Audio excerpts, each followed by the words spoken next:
নমস্কাৰ মই প্ৰিয়াংকৈ আপোনালোকলৈ নতুন এটা ভিডিঅ'লৈ স্বাগতম জনাইছোঁ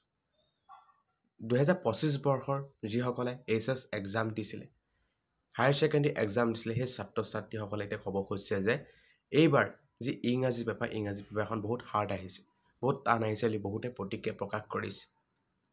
আপোনালোকেও কমেণ্ট মাধ্যমত জনাব যে এইবাৰ কুৱেশ্যন পেপাৰখন হাৰ্ড আহিছিল নেকি যদি হাৰ্ড আহিছিল নিশ্চয় আপোনালোকে কমেণ্ট মাধ্যমত অৱগত কৰিব আচলতে হায়াৰ ছেকেণ্ডেৰী এক্সামটো এনেকুৱা নহয় যে আপুনি কোনো এটা বস্তু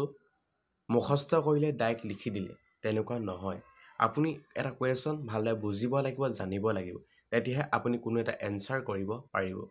জানি বুজি কোনো এটা এনসাৰ কৰিব পাৰিব আপুনি মুখস্থ কৰি ডাইৰেক্ট লিখি দিব পৰা কোনো কুৱেশ্যন এই হায়াৰ ছেকেণ্ডেৰী এক্সামত দিয়া দেখা পোৱা নাযায় তেনে ক্ষেত্ৰত ইংৰাজী সাবজেক্টটো বহুত ছাত্ৰ-ছাত্ৰীয়ে কি হয় টান পায় টান পোৱাৰ লগে লগে কি হ'ব তাত যিটো কুৱেশ্যন কিতাপত থাকিব এই কুৱেশ্যন পেপাৰখনত নাথাকিব পাৰে অৰ্থাৎ একেটা কুৱেশ্যনে কি হ'ব অলপ সজাই মেলি বেলেগ ধৰণে দি দিব তেনে ক্ষেত্ৰত কি হয় ছাত্ৰ-ছাত্ৰীসকলে বুজি নাপায় বুজি নোপোৱাৰ ফলত কি হয় এই বেলেগ কুৱেশ্যন আহিছে বুলি তেওঁলোকে এই কুৱেশ্যনটো এৰি থৈ গুচি আহে অৰ্থাৎ তেওঁলোকে কি হয় মুখস্থ বেলেগ এটা কৰিছিলে কিন্তু কুৱেশ্যনটো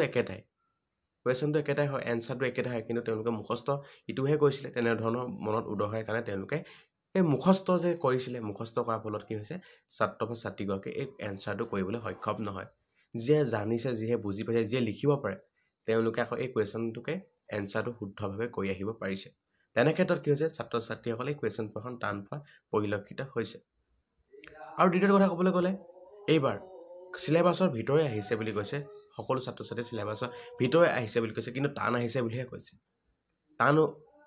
অহাৰ ক্ষেত্ৰত তেনেধৰণে আমি ভাবিব পাৰোঁ যে টান কিয় হৈছে অৰ্থাৎ পঢ়ি থকা ছাত্ৰ-ছাত্ৰীসকলেতো একেখন পেপাৰতে এটা ভাল মাৰ্কছ পাবলৈ সক্ষম হ'ব তেনে ক্ষেত্ৰত টান আহিছে বুলি আমি ক'ব নিবিচাৰোঁ যিটো সিলেবাছৰ ভিতৰত আহিছে যদি সিলেবাছৰ বাহিৰত আহিলেন তেতিয়া আমি ক'ব পাৰিলোহেঁতেন যে সিলেবাছৰ বাহিৰত কিয় দিলে এইটো মাৰ্কছটো আপোনালোকে দি দিব লাগিব আৰু সদ্যহতে এতিয়া আহিছোঁ আমি মূল বিষয়লৈ আপোনালোকৰ গ্ৰেছ মাৰ্ক দিবনে নিদিয়ে গ্ৰেছ মাৰ্ক তোমালোকক সকলোকে দিব যদিহে তোমালোকে 20 মাৰ্কৰ ওপৰত পাই আছা তেতিয়া তোমালোকে গ্ৰেছ মাৰ্ক পাবলৈ সক্ষম হ'বা তোমালোকে যিখিনি হৈ গৈছে প্ৰিভিয়াছ ইয়াৰ যিখিনি ছাত্ৰ-ছাত্ৰী পাছ কৰি গৈছে তেওঁলোকক গ্ৰেছ মাৰ্ক দিয়া হয় অৰ্থাৎ তোমালোকে 20 ওপৰত পাব লাগিব তেতিয়া তোমালোকক গ্ৰেছ মাৰ্ক দিব সেই ক্ষেত্ৰত তোমালোকে চিন্তা নকৰিবা যদি 20 ওপৰত পাই আছা নিশ্চিন্ত হৈ থাকা নেক্সট যিখন পেপাৰ আছে এইখন পেপাৰ ভালদৰে তোমালোকে দিবলৈ চেষ্টা কৰা